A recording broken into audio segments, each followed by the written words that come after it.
Shalom everybody, this is Sapore Abreem and I am the video editor, the audio editor, the editor-in-chief wearing all hats for artisticministry.net, and I just wanted to do this video on just a study that I did on Psalm 37, and what I came away with was so profound and just so moving for me and inspiring for me that I decided to share it with everyone who checks out my channel, checks out the ministry. And I call it Psalm 37, a psalm of promise and protection. And before I get started, the same disclaimer that I always give: where I live, the walls are real paper thin. So even though, and especially because it's early in the morning, and people walking around, laughing, talking, maybe yelling or whatever, will come through, will be picked up by this microphone, which is so sensitive that you'll think that they're like right here in the room with me, but I promise you they're not. And also just I'm in a, we are colorful everyday people, so even though it's early in the AM, I mean, trust me, someone rolling up in their ride around with the woofers and the tweeters thumping and bumping, and I'm not even on the first or second floor, but the window here, the panes will start to rattle, and you'll hear that as well.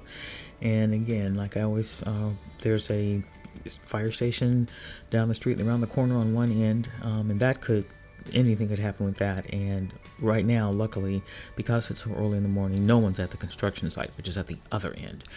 But that's just my disclaimer. And I'm not feeling too nervous this morning, so I probably won't need to clear my throat, but I will try, if I have to lower the volume or something. And hopefully, I'll be able, if that happens, I'll edit it out. And I understand that for some of us, depending on what we're dealing with, these perps and stuff, they'll do things like that. They'll cough and clear their throat to get our attention and just do yada yada yada. But so that's why I try to be mindful of that, because I get what that's about. But at any rate, I just wanted to just share my insights and just observations on this psalm, because it was just so moving for me as a victim of this gang-stalking. We don't, for a lot of us, for those of us who are messianic TIs, meaning those targeted or empowered individuals who are using the Most High as a refuge and a strong tower, and his Messiah as a source of comfort, of guidance, of inspiration and protection, then we know that that the scriptures are here for us, that they are our protection.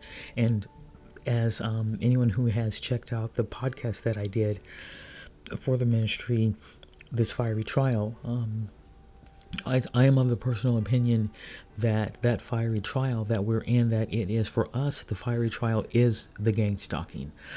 For somebody else, it might be, their fiery trial might be health problems, or it might be financial problems, or whatever.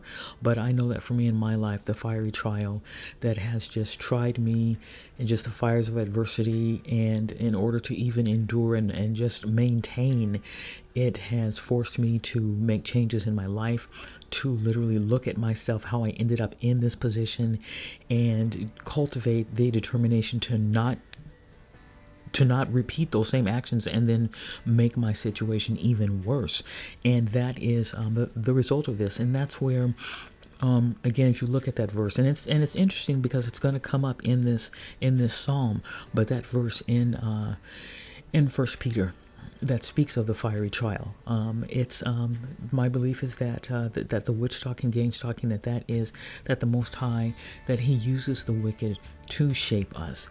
But one of the things the first part that I wanted to talk about is for anyone who might come across this video, who has never heard of witch stalking, doesn't know what I'm talking about, or for the empowered individual who's listening to this, but also has never used that phrase or heard it used, or doesn't agree with that or believe in that. Trust me when I say that literally witch stalking, the satanic component, that is one of the protocols of gang stalking. They will use witchcraft on us. And we know that in the scriptures, we know there were many prophets who were victims of gang stalking. They were targeted. They were being targeted by the opposition, depending on who that opposition was. It could have been a wicked king. It could have been, in the case of our Messiah, who was a targeted individual. Don't get this wrong. He literally was being stalked and being tormented and harassed in an organized fashion. They organized and plotted how to go about bringing his demise and literally killing him. And it says that in many verses. And also, we know that is what Isaiah dealt with. We know that is what Jeremiah dealt with.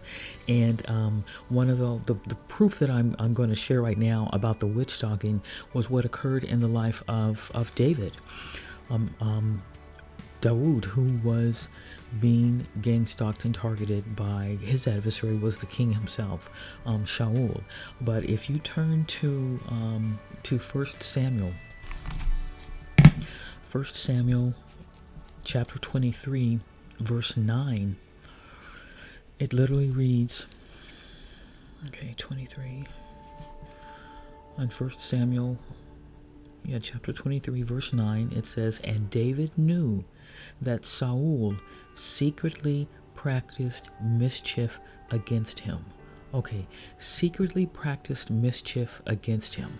Now, when you look up that word mischief, okay, that's for most of us, when we think of mischief, we think of like when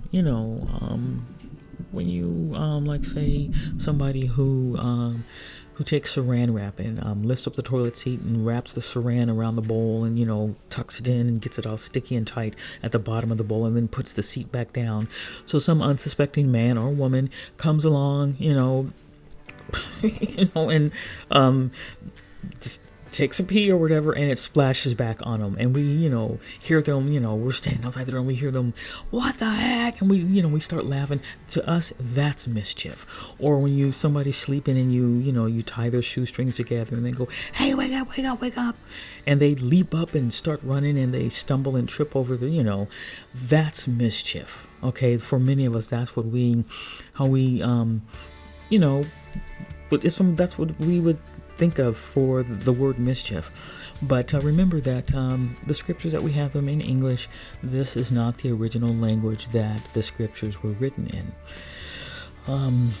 Depending on which book you're in, the translations were from Hebrew. They were from classical Hebrew, Aramaic, and in the New Testament we're dealing with Greek. And so when we look up that word mischief in the Strong's Exhaustive Concordance, it lists it as, in the Hebrew section, as number 7451. And I'm looking I've got my Strong's here, but I also went online to the Blue Letter Bible app. And I'm just going to read to you what it says here about that word mischief. It's number 7451, and it's Ra. Okay, that's Ra. And it says, it's translated, that word Ra is translated 442 times as evil. It's translated 59 times as wickedness and 21 times as wicked. And as an adjective, it means bad or evil. And as a noun, masculine or feminine, it's evil, distress, misery, injury, calamity. So it has many different connotations, but the greatest one, 442 times, that's a lot of time, is evil. So David knew, so we put that in here, and David knew that Shaul secretly practiced evil against him. He practiced evil. He did it. He did evil against him. And we know that Shaul wasn't anything new to him. We know that he went to a witch of Endor to get her to try and summon up the spirit of the prophet Samuel. And they try to present it as if it worked, but we know that that's not what really happened. It was really a masquerading spirit. But the fact that he went and he did this is an abomination in the law of the Most High to use witchcraft, to use this. But this was something that he did, and this is what he was doing secretly to David. He was secretly doing witchcraft. That is witch stalking. Okay, that is what it is. It's just like the other types of gang stalking in that it's done in secret. It's done from the shadows. It's invisible. Nobody knows that they're doing it to you. No one knows that they're doing it to me. The only ones who are aware of it might be a few people who, in your circle, in your environment, at work or whatever, who might kind of clue in, about some people doing some funny things near your desk, or you saw somebody put something funny on your car, or so forth and so on, and they might clue into it. But the overwhelming majority of people, because they're caught up in their own lives, because they are caught up in doing their own foolishness, they are not paying attention to what's happening to someone else.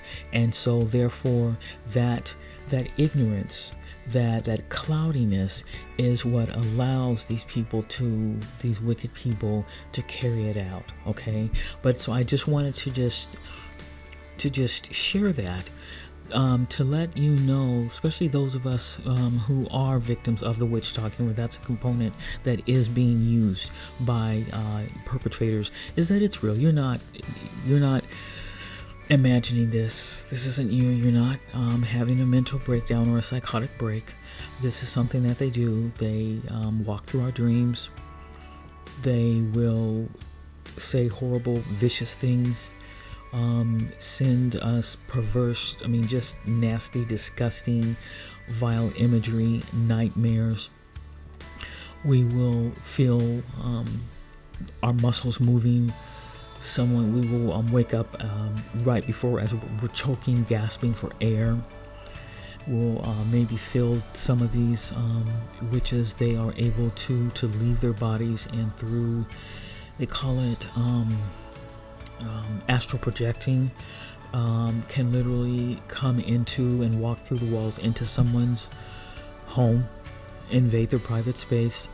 You may feel something sitting down on your bed, or get the sense that there is someone in your room with you, and you're not making that up. There probably is someone in the room who has left their physical body and has astral projected out and has walked through the wall and is in your room looking at you, and just trying to fight with and engage with your spirit, because we are spirits having a physical experience. That's the truth of this matter, of this existence on this plane, is that we are spirits having a physical experience.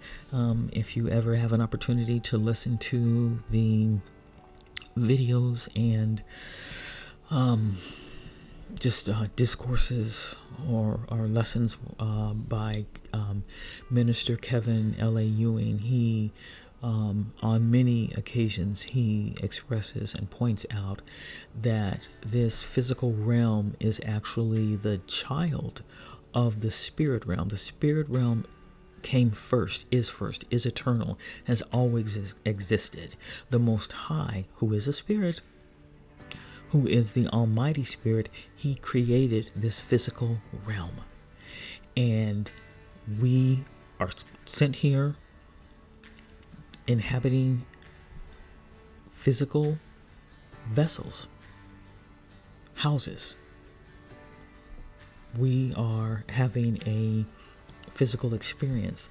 And so literally Shaul was secretly practicing witchcraft, evil, via the spirit realm, attacking David on the spirit realm.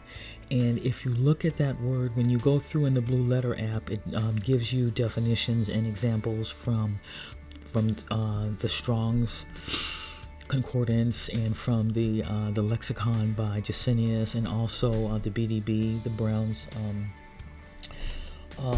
say it right before I mess it up, Brown Driver Briggs. It's also a form of a lexicon. But if you go down in that one, under Ra, it talks about bad, disagreeable, malignant, which is these are all synonyms in English for wickedness, for evilness. But it mentioned, just to give you an example of how this can be used, it gives the example in Psalm 78:49. Move the cursor over. It says, and speaking of what the Most High, it says, he cast upon them the fierceness of his anger, wrath, and indignation and trouble by sending evil angels among them. Now we know that in English, that word angel, it's really the wrong word. The Hebrew word is messenger. But because just the corruption, we know that angel is really the name of one of the daughters of Zeus. So because I guess the function that she had, they put that on there. So they say for messenger, they use angel. And so, and it's stuck, and that's pretty much how most people know it. When you speak of someone, a being from heaven, you say angel. When you speak of a being from the kingdom of spiritual darkness, you say demon. So a fierce messenger, or as it says here in 49, an evil angel. Well, you're talking about a demon. Okay, and the word that's used is that phrase in Hebrew is malakim ra'im, ra, evil. Im is it's a common plural ending in Hebrew. Im, shamayim, heavens, the heavens. Ra'im in this case would be evil, a group of evil entities.